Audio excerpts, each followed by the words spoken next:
السلام علیکم ورحمت الله وبرکاته. ډېر یو د عبرت خبره ده که سړی انسان فکر پکې وکړي، یو ډېر د عبرت خبره ده او ډېر واجب د حقیقت خبره ده. انسان که ودې ته متوجه سي چې یو عجب خبره پکې کېده. وایي په قرآن کریم کې 2 سورته د ویل په کلمه سره شروع شوي دي چې عذاب دی به هغه کسان لره، د ویل و د عذاب په لفظ سره شروع شوي دي. اول سورت د ویل للمطففین سورت دی، او مطففین هغه کسان ته وایي چې د خلکو و مالونو ته ضرر رسوي.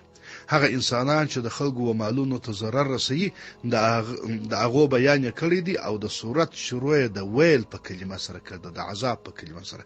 یعنی که یو انسان د بل انسان و مال ته ضرر ورسوي، یا خیانت ورسره وکړي، یا چم و چمبازي پکښې وکړي، یا غدر ورسره وکړي، او یا داسې وکړي چې ښه شی په بد شی په ښه شي باندې تیر کړي، بدل شی په اصل باندې تیر کړي، ضرر و تاوان و نقصان ورسي، د هغه مال ته ضربه ورکړي. نو خدای تعالی جل جلاله دا صورت کې د هغو خلکو بیان کړی دی، او د صورت شروع په ویلو په عذاب باندې کړی دی.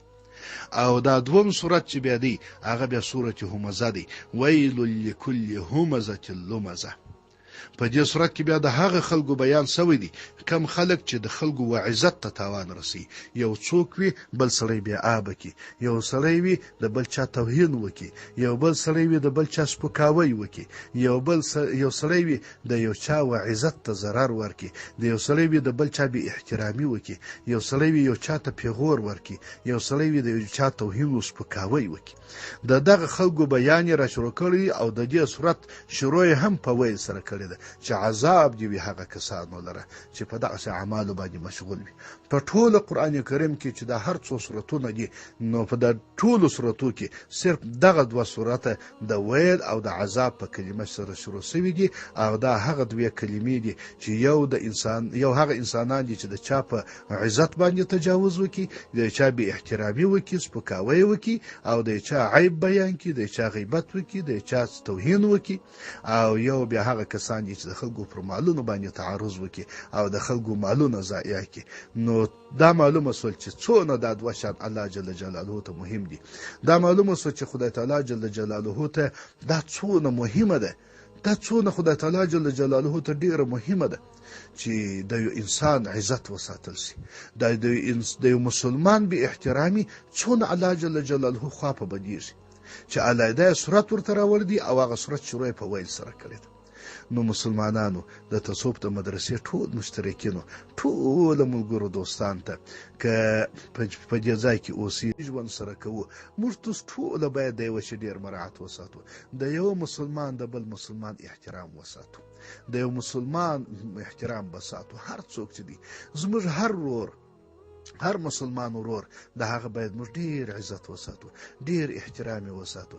نه د یو مسلمان ورور توهین وکړو، نه د یو مسلمان ورور بی عزتی وکړو، نه د یو بل مسلمان ورور پیغور ورکړو، نه د یو بل مسلمان ورور سپکاوی وکړو، بلکې هر مسلمان ورور په ډیر محبت یاد کو، په ډیر مینه یاد کو، ډیر مینه ورسره وکړو، ډیر محبت ورسره وکړو. سبحان الله، د نبی علی اسلام بارک صلی الله علیه وسلم بارک توصیه ده. هغه وایي کوم کسان چې د الله جل جلاله د رضا د لپاره مسلمانان محبت سره وکي، حب الله ولري، په ورځ د آخرت به د نور پر منبرونو باندې الله جل جلاله کښیني. څونه غټه خبره ده چې سړی د نور پر منبر باندې په ورځ د آخرت ناشتي، ټول انسانان په عذابونو مبتلا وي، څوک دوزخ ته رواني، د چا حساب و کتاب کیږي، څوک پر خپل حال باندې جاړي، او یو سړی د نور پر منبر باندې ناشتي. څونه تفاوت دی د انسانانو. او دغه د نور منبرونه په چیش ترلاسه کیږي؟ په محبت ترلاسه کیږي چې یو د بل به محبت سره کوو، یو د بل به مینه سره کوو، یو د بل به ورورګلوي سره کوو، یو د بل توهین او سپکاوی به نه کوو، یو د بل بی عزتی به نه کوو. ډیر د عبرت خبره ده، ډیر په دا کې تاسو سوچ وکړئ، او ډیر به موږ په دې کې سوچ کوو. یو د بل سره به ډیر د مینې محبت. هر انسان څخه غلطي کیږي، هر انسان څخه یو غلطه خبره کیږي، هر انسان څخه یو ډیر غلط لفظ یا لیکل کیږي یا ویل کیږي، هر څه کیږي. د عالم څه هم کیږي، د امیر څه هم کیږي، د هر چا څه کیږي. نه په هیڅ توګه به موږ چاته د نفرت په سترګه نه ګورو. او که چیرې ضرورت سو د چا د تنبیه کولو ضرورت سو، هغه ته به یوازې چې یوازې دی اوري هغه په شخصي لمبر کې به دی پوه کوو او د په مینه محبت پې پوه کوو چې وروره دغسې مه کوه دغه کار صحیح نه دی هغه په داسې شکل به پوه کوو چې بل څوک په خبر نشي په هغه پوه کېدو باندې ځکه یو نصیحت دی یو فضیحت دی چې یوازې و چاته په شخصي کې خبره څوک وکړي نو دا نصیحت سو او که یو څوک چاته په ګروپ کې خبره کوي نو هغه فضیحت سو خدای تعالی جل جلاله دې مو په خپل فضل و کرم باندې د مسلمان د فضیحت څخه وساتي خدای تعالی جل جلاله دې نجات څنګه راکړي السلام علیکم ورحمة الله وبرکاته